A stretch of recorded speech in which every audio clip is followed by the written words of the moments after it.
Hello, everybody. Welcome to Best Books Ever.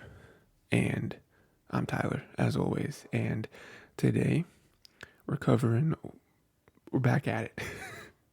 Back at it doing Well of Ascension,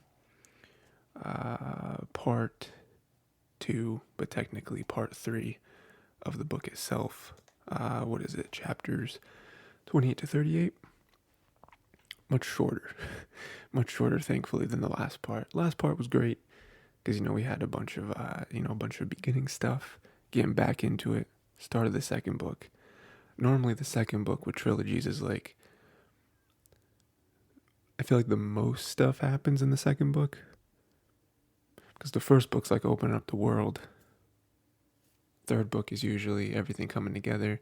The second book, I think, does the heavy lifting, and I think that was true for last time. This time feels very much like a transitionary part, which makes sense because, like I said, it's part three of part six, the way the actual book is set up. But yeah, so we'll talk about that. So, as always, we'll start at the end because the end is always the most exciting.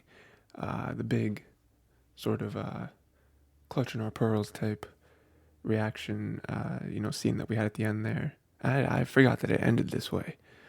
Was Elend getting outvoted by Penrod, not Set. So there's definitely a few things there. So the first is Set not even getting close. After all those threats and all those bribes and everything, and then he only got like two votes, I think, and then they got taken away. So like with that, I wonder why. A lot of people voted for Penrod. It's very interesting to me that people didn't. I don't know, because Set kind of came and he made a lot of really good points, and I feel like as the reader we're not supposed to agree with him, but he made a lot of really good points. He's already a king. He's been successful.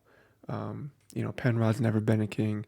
Elend has been king for a very short time and hasn't been, super successful. Not gotten the results that really anyone wants. That's kind of one of his points that he makes in his head, where he's like, no one wants the same thing, and many of them want contradictory, like rewards and promises and stuff. So Set coming in, he got the soldiers looking very strong too for him to just show up in the middle of everything. You would think more people voted for him, but then I look at it from the other way and I'm like, oh, I wonder if Set made a deal with Penrod. Nothing wrong with Penrod. All we know of him so far is he seems pretty cool. Like he definitely seems like one of the more rational noblemen that we've ever seen. So maybe there was something there with Set where he made a sort of deal, a sort of power, something in return, shifted everything to Penrod. Because Set seems like he's not really the type of guy that wants to do a whole lot. He just wants to have the power and bask in it. There's some sort of relationship there that he formed with Penrod. I don't know. So yeah, that was like the big cliffhanger. I don't know. I mean, I do know, but because I've read this before. But looking at everything as it is now, like what was actually on the paper up until this point, I mean, I think Penrod would make an okay king. Elend has kind of thought about it before, and he's like, Penrod's a good nobleman. He's got the knowledge, but is he a leader? I mean, we don't even know that Elend's a good leader. I mean, clearly, he's only so well before he got thrown out. But is Penrod a good leader? It's gonna be interesting to see. I think he'll be good enough. I mean, I definitely think he'll be better than someone like Set or Straff. We definitely want him more, but again, Elend is the only one that's gonna bring in this like new world. No one else wants to, because change is hard, change is scary, especially for a nobleman who it's like, why would I go back? Like why would I change things? Like life for a nobleman is great. fantastic. Are you kidding me? Why would I want to give up my power, give the ska power? Ska work for us. Why would I change that? You know, it would only hurt us. No, so Penrod's gonna be the same way. Obviously, he doesn't care. You know, I'm sure he'll maybe try to adopt some of the more, like practical ideals that Elend has come in with, and maybe even Set talked about like first thing I would do, become king, kill you. Can't have old kings lying around, or you at least gotta leave. Penrod, I could see being someone who's like, I'm not gonna kill you, but I mean, honestly, I could even see him being someone that looks to Elend for like lets Elend be someone that he goes to for some sort of advice, maybe for like certain things. Not the only person, obviously. He'll have other people, and he probably wouldn't even keep Elend that close to him because he is still the old king that he sort of dethroned. Um, so like he would be the one person that I could see not being super harsh to Elend, but yeah, I don't know. He's still a nobleman at the end of the day. He's still a nobleman of the old guard. And that's the thing, is that Elend never was. Set, Straff, Penrod, they all were. Elend was just a kid. Some would say he still is. And so he never was really a part of that. Like even, not only because of his age, but also, Vin, I think, brings this up too, where she's like, he never really, he never really was a part of anything. He never really he attended the balls only when he had to. And even when he was there, he wasn't really there, And then the only reason he even went there was so that he could meet up with his friends, so he is different. But we'll see. We'll see how this ends up. We see how bad it is. I mean, again, I think from like the perspective of him trying to change things, I think Penrod is definitely the best option. But I don't know. I really feel like he might have made some deal with Set, especially because hey, the Set is still a threat.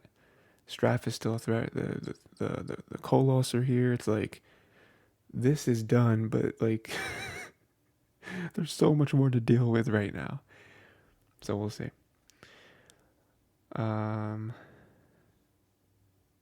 More stuff. I guess we'll just talk about the Kolos real quick because I mentioned them. Kolos are here. That's a big thing. A third army has now joined the siege. Don't know how that's gonna go. Kolos, seemingly the most unpredictable bunch of them, Strat and Set. Seemingly, they could destroy either one of those armies. Maybe not together. I think that was kind of the plan there. Maybe just have them all skirmish outside and hope that none of them are strong enough to then come in and invade Elend and do that. But now it's different because Elend's not in charge anymore. But just stick up with the Kolos. Again, terrifying creatures. Don't know how justice is keeping them in line. And very scared. Very scared because even though Elend's not king anymore, Penrod now has to deal with them. Or Penrod and Set. Or if Straff comes in and makes a deal, that's another thing too. We haven't really seen Straff too much. He hasn't really been a part of this too. And I mean, this whole part we haven't. I'm trying to look through all of my notes that I was making. I don't really think Straff came up at all in this part. So that's something. So yeah, Golos, very dangerous. Very excited to learn more about them though. I feel like that's one of the cool things about, I think, this book in particular. It kind of goes back to my point of like the like general role of each book in a trilogy. Second book, I feel like usually is where we get deeper into the lore of the world when it comes to a trilogy. Because they want to expand the universe and they want to give you crazy amounts of information about the world and the characters and stuff for the closing, which is the third book. And so far, we have been taking a peek into the Terrace people, into the Kandra. Now we have the Kolos. It's like, we should learn more about them. Maybe learn where they came from.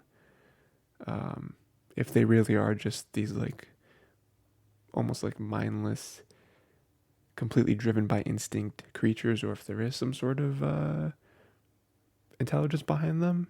Because we always thought the Miss race were something, and then there turned out to be something else, and now they're the cousins of Chandra. It's like, how does that whole family tree work there?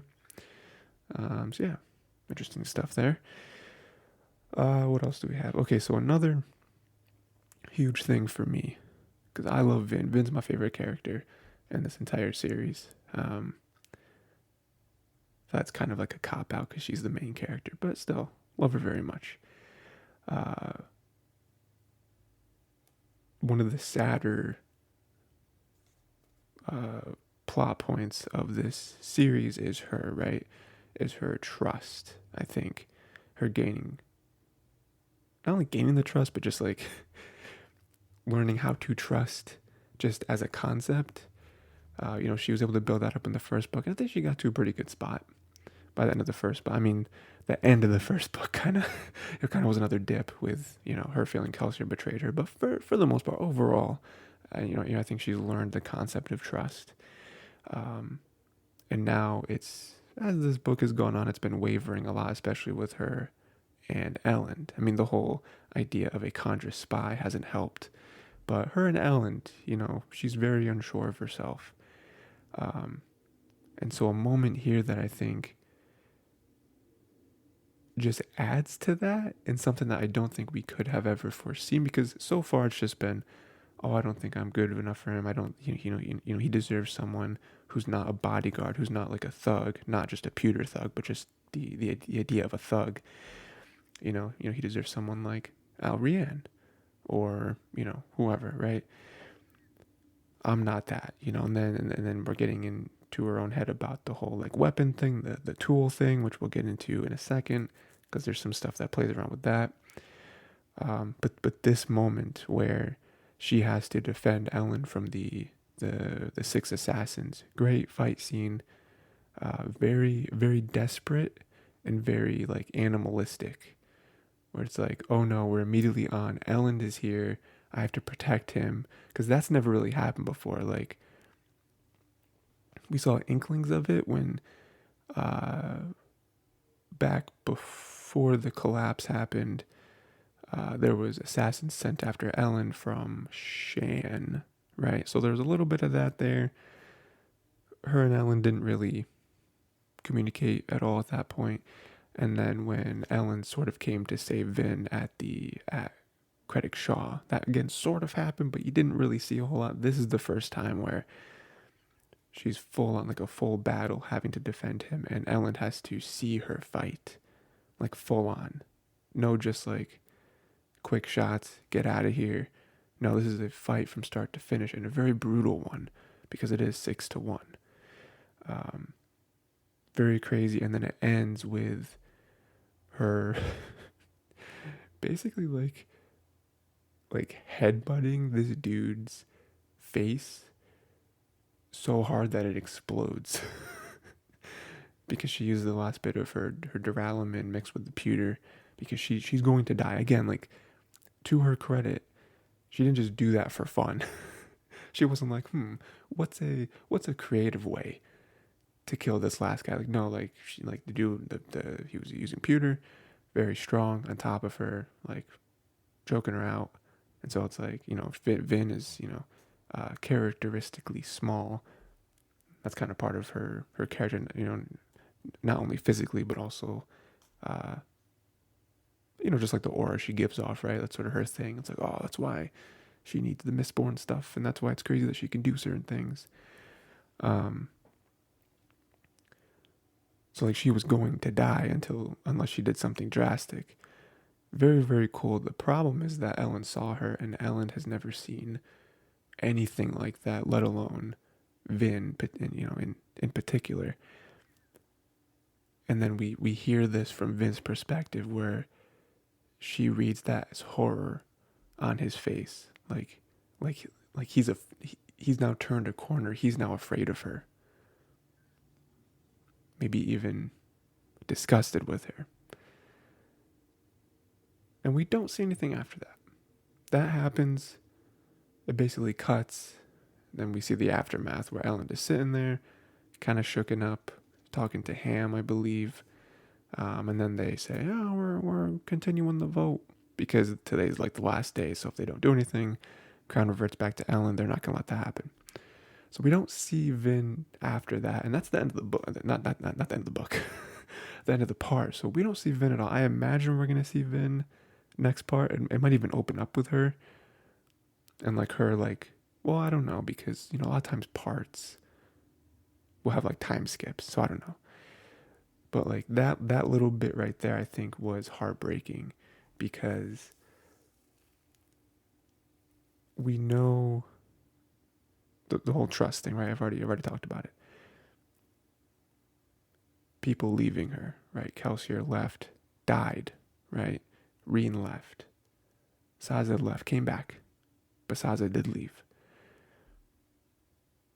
Back when the clan was looking down, I mean, after Kelsier died, they all talked about leaving. It's like these things happen. Elend left, right? Came back to Credit Shaw, but he still like there was still that moment where Vin thought, that's it.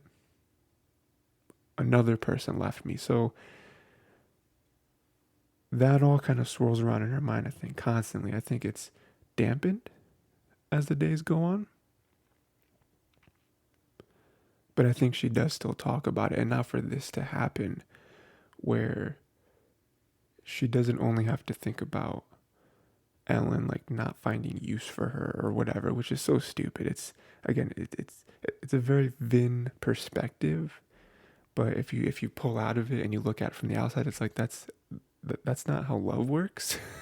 It's not like, oh man, he doesn't need you as a Mistborn. And like the only reason he loves you is because you're Mistborn. It's like, no, it's not. That's not at all. Like he started liking you before he knew you were Mistborn. I'm trying to figure out when he found out that she was fully Mistborn. I don't know, but it was a while after he met her. But now she has this other thing where it's like, oh, another reason why he's going to leave me, because that's what she thinks. He's now afraid of me. The very thing that was keeping me with him, again, from her perspective, was that I was a Mistborn. I can do these things. I can be his knife. But now he sees me doing that, and he's utterly horrified with me and like what I do and what I am. He's never gonna see me as, as a wife. That's terrible. That's a terrible thing. Like again, I imagine the next time we see Vin, she's gonna be like super depressed, and like I don't know. It's really bad. It's a really bad spot for her right now. But yeah. So on top of that, Vin has many other worries. Zane said that basically that he's gonna have to kill her at some point. Basically, the choice that he gave her, which is very similar to the choice that Elend got from Set, is I'm gonna either have to kill you or you're gonna have to leave. Virtually the same thing. And Zane, I'm just so over Zane at this point. Like he's just a broken record, He just keeps saying, like, as soon as they met, I was like, he's gonna say it, and he said it. He was like, oh, Elend doesn't understand you. And I just hate whenever he says that, because again, it just doesn't. It holds no weight, like because by your logic, Vin could only ever be with, and not even romantically, just like friends. The only people she should ever associate with is Mistborn, because Mistborn can only be understood by other Mistborn. It's like that's clearly not the case. Like, yes, he will never know what it's like to be a Mistborn, but that doesn't mean that he can't understand other aspects about her better than anyone else can, which I think he does. It also doesn't mean he can't love her either. And it also doesn't mean that she can't love him because he's not Mistborn. He's not even an Allomancer of any sort. So again, it's just him projecting because of the life that he had, and because he sees Vin that she's also had a very bad life, and so she's a Mistborn, so he's like, oh, she's like me, so she must feel exactly like I feel, except I understand the way I feel and she doesn't. So I'm doing her a favor by saying these things to her because she doesn't know now, but she will, and then she'll, we'll be the same person. But that's just not the case. It's completely different. Vin was able to find people that love her and she loves them back. Kelsier, all of the Kelsier's crew, Elend, all these people. And unfortunately for Zane, he never did. He was never able to do that because he was just constantly under the thumb of Straff, and that is where they differed. Because imagine if Vin was never found by Kelsier, she would have been under, uh, under Cameron, or maybe someone else after that. We don't know if she would have stayed with him forever, but she would have maybe never found out she was mistborn, and even an Allomancer of any sort, and she would have just been under the thieving crew leaders for the rest of her life, and she would have probably had and kept a very similar mindset to Zane for her whole life. So that's the difference, is that she found people to love and Zane never did. But Zane doesn't see it that way, so Zane is projecting his own feelings onto Vin. And unfortunately for Vin, some of it is sticking. And I think that this right here is really going to hurt her, with how she is perceiving Elend's own perception of her. I don't think that she's going to fully accept Zane and be like, "You're now my brother." I don't think that's gonna happen, because that would be a little too far off for Vin's character. But I do think if they talk again before, especially if it's before Vin and Elend have like a true conversation with each other, I do think it's going to be very interesting. What else do we have? Let's see. Let's go Church of the Survivor. Church of the Survivor. That was a big thing in this part.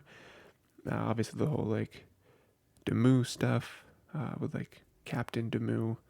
Not really much worth talking about with him specifically, but the whole church thing, we know how much Vin hates her role in the church, her being the lady heir, her basically having to take all the responsibility from Kelsier and put it on herself when she doesn't want any of that, right? We talked about it last part. Pretty sure it was last part, right? So now how it's just grown, right? The Church of the Survivor seems to be getting more powerful. Elend has now devoted himself to the church, which is a very weird thing for their relationship. And also these new rumors about her as well. Not only her being the lady heir and being the super important figure, but also these just weird things about her being the one to bring back the yellow sun, to get rid of the ash. It's just I'm not gonna do that, I can't. I don't think I'd have control over that. I don't think I'm that powerful. I can't do these things. But you can definitely see why it would get to her, because these people think it's real. These people think this is actually going to happen, not just something to hope for. I think that's something that Vin finally realizes in herself, where Kelsier's last words to Lord Ruler was that I am hope. I'm something that you can never kill. And while Vin, I think, finally realizes that that was the whole point of all this, is giving them hope, and that might be somewhat her role as well, she's like, I can't. She doesn't feel that she can actually live up to any of that. My opinion is that I don't think she has to. I don't think she has to somehow find a way to make the grass green again. But I do think she should embrace just a little bit, and embrace her role as the lady heir. I don't think she's going to be one gallivanting around like Kelsier was. But I do think she can use this to her advantage. I mean, even just to get closer to this guy. I don't know. And just a little selfishly, gain a little bit more power for herself. Because I mean, if this Church of the Survivor, this Lady Air thing could help her in any way, help Kelsier, not Kelsier, help Elend, help the crew, help them keep control of Luthadel or whatever. Like, I think it's just another tool in her toolkit, basically. But unfortunately, her personality doesn't really allow her to do that. But we'll see. I mean, maybe she'll come around on it at some point. I don't know. It's hard because I don't know what or who would be able to convince her of that. Because she just really doesn't like that. And I think not only her personality, but also it being Kelsier. And she's like, we knew Kelsier. We knew him. He was not a god. He was a man. And then for that to be what the church is based on, and then for her to be a part of that, it's like, I'm not a god either. Like, I can't do these things. It's tough. What else do we have? Only a few more things, but I think pretty important. I think I got three more points for you. Orosor. Orosor is an interesting topic. We've seen him grow more and more with the coming chapters, with the chapters we've read so far. I like how Vin and him have gotten a lot closer.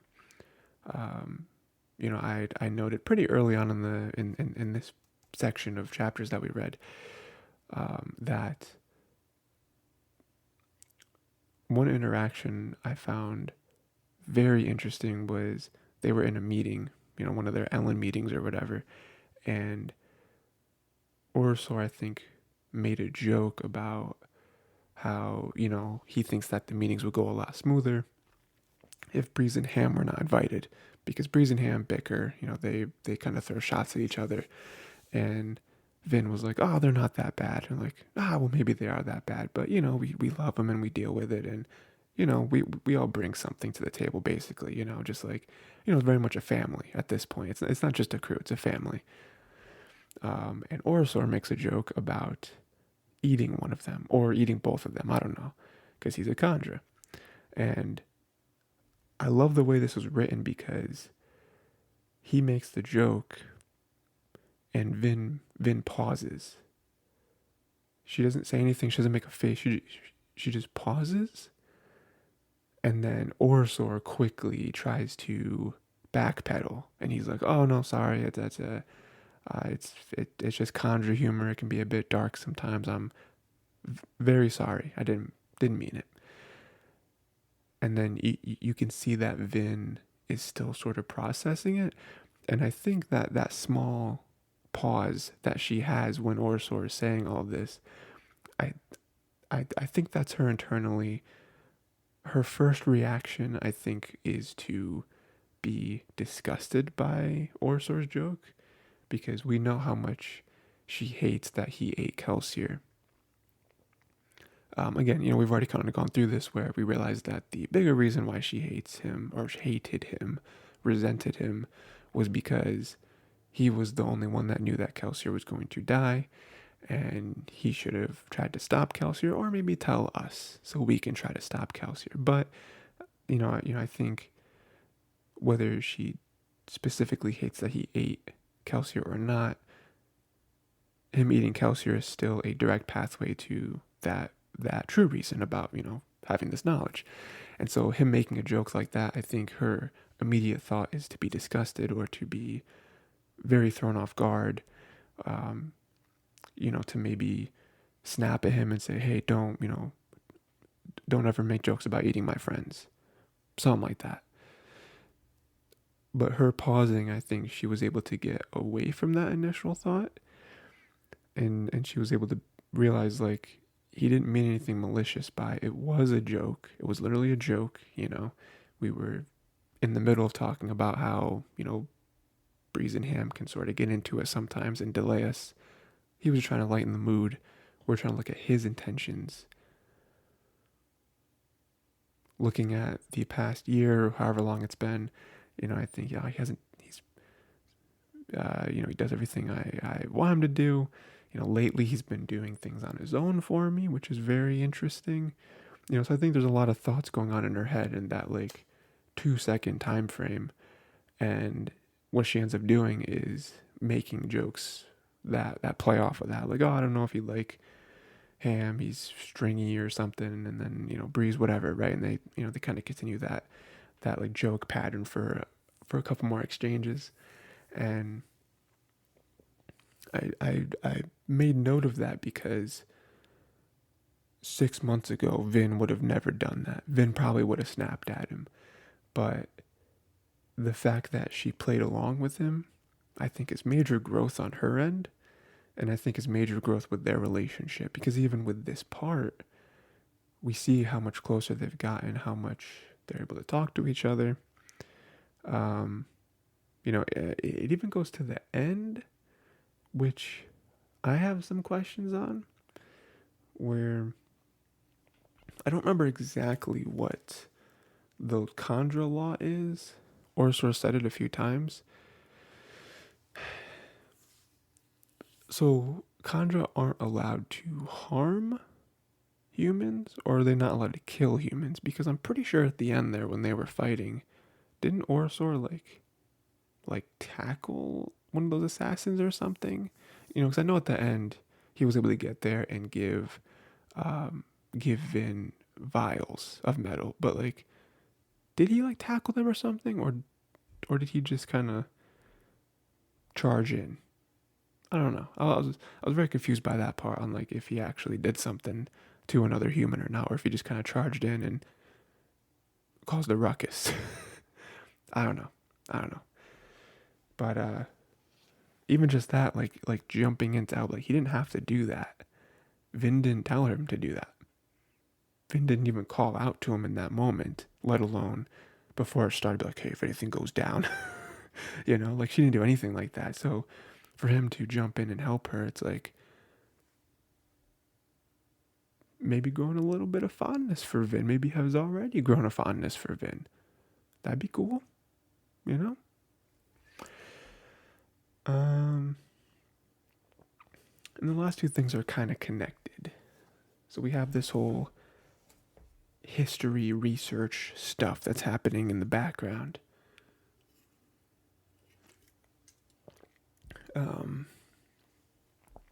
With the logbook, the etching, the mists, Lord Ruler, Deepness, Well of Ascension, all this stuff, all the keywords. And some stuff to point out. Vin has a great conversation towards the beginning of this section with Sazed. One thing I really like is how Vin is like researching, and so we've already seen Elend be like, "Are you taking notes?" And then in this part, Sazed does the same thing. Did you write these notes? And Vin is like, "Why does everyone keep saying that? Why is everyone so baffled when they see that I can write notes?" But I really like this conversation they have. Again, it's a very blunt way, I think, for Brandon Sanderson to like get some exposition out and like play with some theories that the reader at this point should be having about the Deepness and the Well of Ascension and Lord Ruler and all that.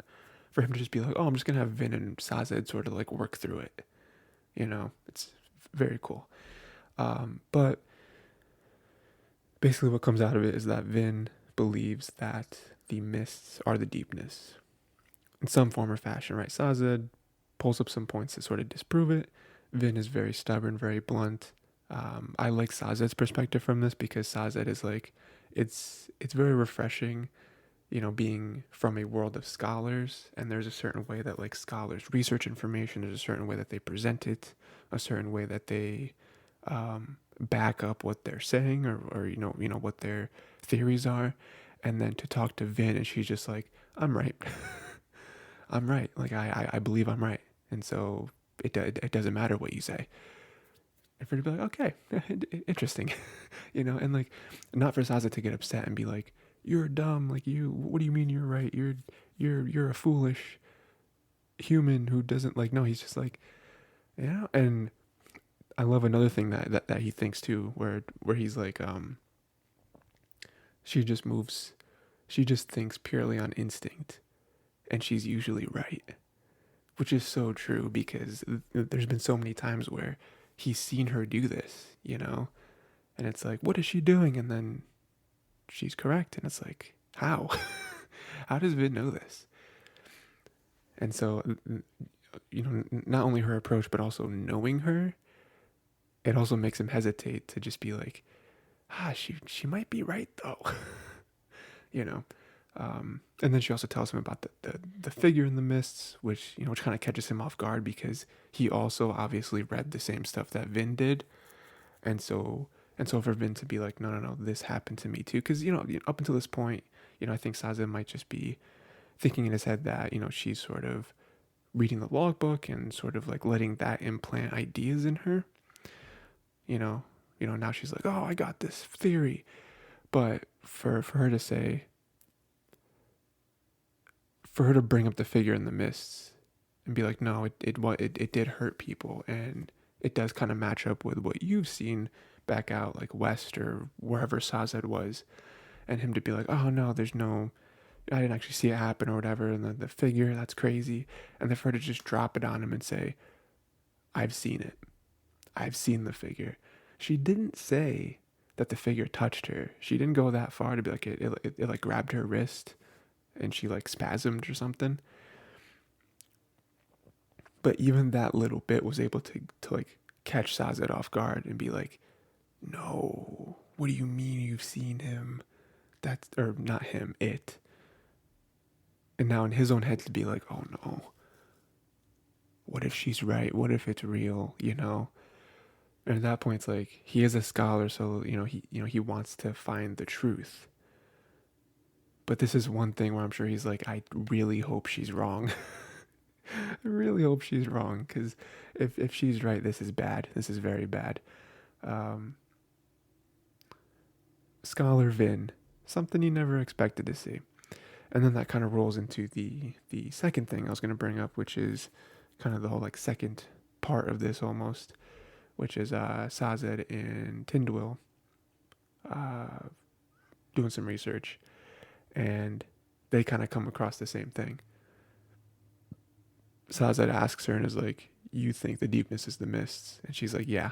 And he's like, I do too. So it's funny that, like, again, Vin was not the first person, like even when Vin came into Sazed's room and was like, I think it's the mists. And he was like, oh yes, that is a theory I've heard before. And she's like, it is. She's so disappointed that she's not the first person to have thought of it. So like, obviously, again, she wasn't the first person, but for Vin to bring it up to him and be like, no, I'm right. Like, it is the mists. It all lines up in my head. And for him to like be like, maybe. And then all this time later, months later at this point, him and Sazed, or him and Tindwyl to do some research, and then both come across the same conclusion to be like, we both think it's the mist as well. It's so funny. Like, I can't wait. I mean, at some point, I imagine Sazed and Vin are going to speak about this, and Vin's going to be like, I told you. I was right. You didn't believe me. Again, we don't know. Like, no one knows that that's what it is because there's been no hard proof. But it's funny that they all kind of have the same leading theory. And it does make sense, because, I love the research that Vin put in behind her point because, I think it's one thing. Sazed makes it a point to say it's bad to go into researching something with an answer already in mind, because then you'll start to tie things to the answer that aren't necessarily tied together, because you're like, well, because you're like subconsciously wanting this thing to be true. And so your brain will kind of make some connections that aren't really there, or they're soft connections, but you're making them hard connections. But Vin said, "Nah, forget that. Here's what I think," and then she started to like retroactively be like, "Well, that makes sense with the mists, and then that makes sense with the mist, and that makes sense with the mists." It's like it might be true, even like a lot of the authors, uh, a lot of the way that he says certain things, he was like, "Oh, you know, he didn't say that." Um, like I don't know, just like the way he said that their weapons weren't effective against the deepness. It's like, why would he say it like that? You know, if the deepness was like a like physical monster or something, that's probably not how he would word that. He would probably say, "Oh, the deepness slapped the swords out of my soldiers' hands" or something. You know what I mean? Like, but he said, "Oh, they weren't effective." So if they were the mists, you try to slice mists, nothing happens, right? Even some of the parts that Sazed and Tindwyl were kind of focusing on in this about the food and about how it said that the deepness like went away or something, but the effects of the deepness uh like destroyed our food supply or something. It's like what? It's like, okay, so that would make sense. Like, if the deepness is the mists are everywhere. Maybe they somehow like tainted the food or something. Um, Very easy to do if you're mists because you're just kind of in the air, you know. So that could also be something. So yeah, I really like that they came across that. Also, Sazed and Tindwyl are definitely getting closer, which is nice. It's nice to see other like romance besides just Elend and Vin, and I guess, well, not really. I mean, like Kelsier and Mare were there, but that was all in like hindsight. And then we kind of have Breeze and Albrienne, sort of. I don't really know what's going on there. Uh, but it is nice to see like other blossoming romance. That's always a nice little treat. But yeah, that's pretty much it. That is this part. Um, Very solid part. I think there's a lot of transitionary stuff though. I think next part is going to be crazy. Um, Next time we got chapters 39 through 48. So about another 10 chapters just like this one, probably a similar length. Yeah, I think that's it. Let me know what you thought of this part. Anything I missed that you thought was pretty important. Any predictions for next part? We're getting closer to the book. We got next week and the week after will be it. And then we'll start Hero of Ages, which is the final book. And then I'm very excited after that, new books. Can't wait. But that's far. That's far in advance. So right now we'll just say, can't wait for next week. More Well of Ascension. That's it. Read it.